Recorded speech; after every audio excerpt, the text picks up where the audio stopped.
All right, verse 14 says, seeing then that we have a great high priest who has passed through the heavens, Jesus, the Son of God, let us hold fast our confession.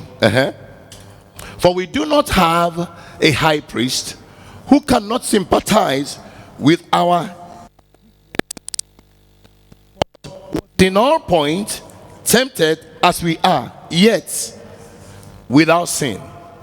Let us therefore come boldly to the throne of grace, that we may obtain mercy and find grace to help in time of need. Stop here. Excuse me. It says, let us therefore come boldly before the throne of grace. With what motive? That we may obtain mercy and find grace to help when. Sir, forgive me, but the truth in the scripture is that God has expressly told everyone who is here listening to me that in your life there will be times of need. Did you get that? In your life there will be times of need. Please hear me.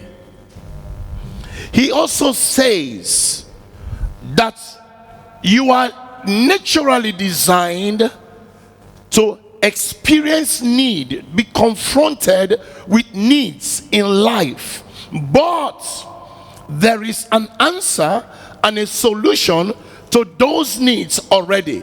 And the answer and the solution to the needs of your life can only be gotten from where?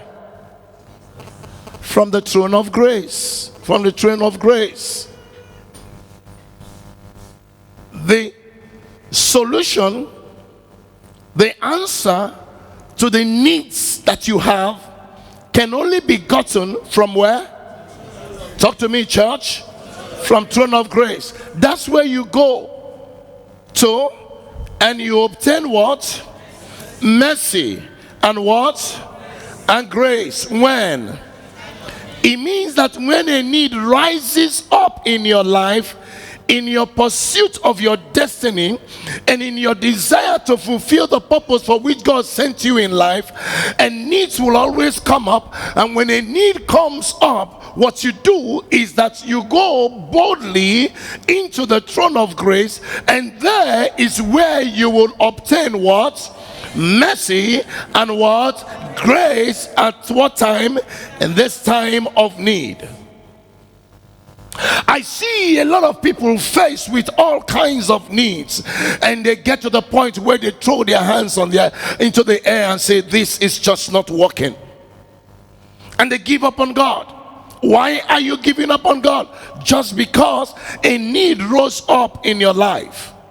I see men and women who get into needs, and they are so upset and so uncomfortable that they can't continue to profess their faith as Christians, because the career that they believe that is ordained by God, they are beginning to have needs and challenges in the face of that career. I see men and women who have need in their health, and they begin to query God, and they question God. How is it that you are God? How is it that you say you love me, and I am going through this pain, I am going through this affliction in my body? And they do not understand that God already said it's a matter of time before different needs will show up in your life. It's a matter of time. Hear me, whether you pray or fast, needs will always show up in your life. Hear me, whether you go to the mountain or you don't go to the mountain, needs will always show up in your life. Hear me, whether your pastor is anointed or your pastor is not anointed, needs will always show up in your life. That's the way you are configured to function, and except you understand this, you will be running helter-skelter and not know where to go to. But the Bible makes it very clear that when any need rises up, that is the path of God. Any need, when it rises up and is beyond you, it says just turn to the throne of grace and go to God and go and obtain mercy and grace in the time of need. It means that the fact that you are destined to do something does not necessarily mean that your pathways are cleared. It means that you prayed and God said to you, go and start this business, does not necessarily mean that everything in that place is going to be beautiful and customers will be coming. Shebina God said, make I start the business. Shebi pastor said that God will pay for whatever he orders for. That's true. God will pay for whatever he orders for, but hear me, that's only if you allow him to pay. Am I talking to somebody? That's only if you allow him to pay. Do you know that you can take somebody out to go and take lunch and you are ordering, say please feel free, enjoy yourself, and the fucking knife is coming in contact with plate and you people are eating and eating, and when you finish eating, you know the way you take somebody out, you feel good about this time out. And you are out of your heart of pleasure and happiness. You want to bring out your card perhaps, or you want to bring out your money and pay. And the person says, no, so sorry, please don't worry, I'll pay. I don't know if you have seen it before, but I have experienced it. Say, sorry, don't worry.